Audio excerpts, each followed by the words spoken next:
PM Modi की कूटनीति की जीत हुई। पाकिस्तानी एक्सपर्ट को मोदी की जीत की वजह मिल गई। कतर ने भारतीय पूर्व नौसैनिकों की रिहाई क्यों की? पाकिस्तानी एक्सपर्ट ने भी मोदी की डिप्लोमेटिक जीत मानी।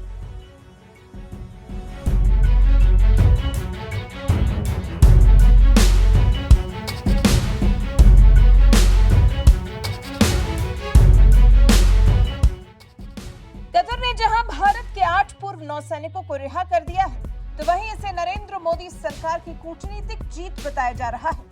प्रधानमंत्री नरेंद्र मोदी और विदेश मंत्री डॉक्टर एस जयशंकर के प्रयासों से कतर के साथ बने भारत के संबंधों की वजह से मोदी सरकार की ये जीत पक्की हो पाई है। लेकिन पाकिस्तानी एक्सपर्ट के हिसाब से तो ये रिहाई पहले से तय थी।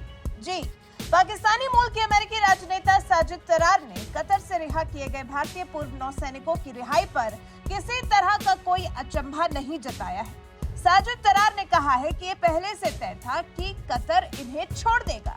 साजिद तरार ने यह भी कहा है कि ये सब मैं वाशिंगटन डीसी को देखकर कह रहा हूं, जहां आज भारतीय डायस्पोरा यहूदियों से भी ज्यादा मजबूत हो रहा है। पाकिस्तानी एक्सपर्ट ने भारत के बारे में ये बातें पाकिस्तानी पत्रकार कमर चीमा के साथ बातचीत में कही है। उन्होंने समझाया है कि भारत कुछ ही समय में इतना कैसे बढ़ गया है। साजिद तरार ने कहा, भारत का सबसे बड़ा हथियार IIT और IIM है। इसके कारण वो पूरी दुनिया पर कब्जा कर रहे हैं। वहीं जब साजिद तरार से कतर से भारतीय पूर्व नौसैनिकों की रिहाई को लेकर सवाल किया गया, तो उन्होंने बताया, भारत ने $78 बिलियन का नेचुरल गैस खरीदने से जुड़ा कॉन्ट्रैक्ट कतर को दिया है। जब इतना बड़ा कॉन्ट्रैक्ट दिया हो तो आप उनके लोगों को नहीं पकड़ सकते। अभी पिछले हफ्ते ही भारत ने कतर के साथ $78 बिलियन के आयात से जुड़े समझौते को अंतिम रूप दिया है। 2048 तक भारत और कतर के बीच में डील रहेगी, जिसकी कीमत मौजूदा दरों से कम होगी।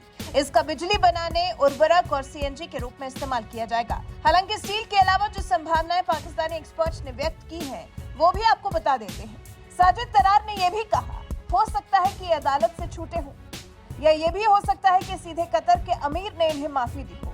साल में 2 बार कतर के अमीर आम लोगों को माफी देते हैं। पीएम मोदी तो खुद कतर के अमीर से मिले थे, जिसके बाद ये रिहाई हुई है। फिर पाकिस्तान पर निशाना साधते हुए साजिद तरार ने कहा, दुनिया ट्रेड के दम पर आगे बढ़ रही है और पाकिस्तान उसे बंद कर रहा है। पाकिस्तान को ट्रेड के साथ साथ दिमाग भी खोलने की जरूरत है। आपको याद हो तो वो पाकिस्तान ही है जिसने भारत के साथ व्यापार को बंद किया हुआ है, और इस व्यापार के बंद होने की वजह से पाकिस्तान की अर्थव्यवस्था बद से बदतर होती चली जा रही है। पाकिस्तान की अर्थव्यवस्था की हालत फटेहाल हो चुकी है। ऐसी की कोई भी मदद, कोई भी डोनेशन, कुछ भी पाकिस्तान का सूरत हाल नहीं सुधार सकता, क्योंकि पाकिस्तान पहले ही गले तक कर्ज में डूबा हुआ है और उसके बाद नाक ऊंची रखे हुए है। हालांकि भुगतान तो उसकी अपनी आवाम को करना पड़ रहा है, जिसे पाकिस्तानी एक्सपर्ट साजिद तरार समझते हैं और भारत की डिप्लोमेसी की तारीफ कर रहे हैं।